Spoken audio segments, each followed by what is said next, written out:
અમદાવાદના ચાંદખેડામાં 34 વર્ષના જસમતસિંહ શિખલીગરની તીક્ષ્ણ હથિયારોના ઘા ઝીંકી ઘાતકી હત્યા કરી નાખવામાં આવી.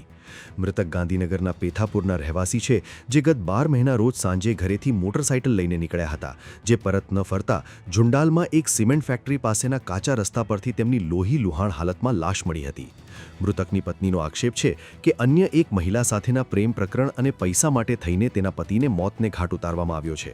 મૃતકના ભાઈએ આ અંગે આક્રોશ ઠાલવતા સાંભળો શું આક્ષેપો કર્યા. જસમતસિંહ ઉર્ફે પીલુસિંહ, રહેવાસી પેથાપુર ગામ, તરપોજો સંજરી પાર્કની બાજુમાં અમે રહીએ છીએ.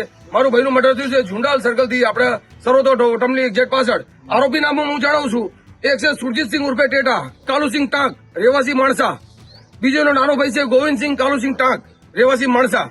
પછી એના ત્રીજો ભાઈ એનો મોટો ભાઈ શમશેરસિંહ કાલુસિંહ ટાંક, રહેવાસી માણસા. અને શમશેરસિંહનો છોકરો દર્શનસિંહ શમશેરસિંહ ટાંક. 4 જણા અને દીપોસિંહ સન્યાસિંહ એ લેડી છે એ બાવરી, એ 5 જણા છે. હવે પોલીસ કરી બતાવે. સારું, મારે ન્યાય જોઈએ છે. મારે બીજું કોઈ જોતું નથી. મારો ભાઈ ગયો છે, મારે ન્યાય જોઈએ છે. પોલીસ કરી બતાવે, ફાંસી અપાવે કે ગમે તે કરે, એમને કે આજીવન કારાવાસ કરાવવા. મારા સાહેબ ન્યાય જોઈએ છે.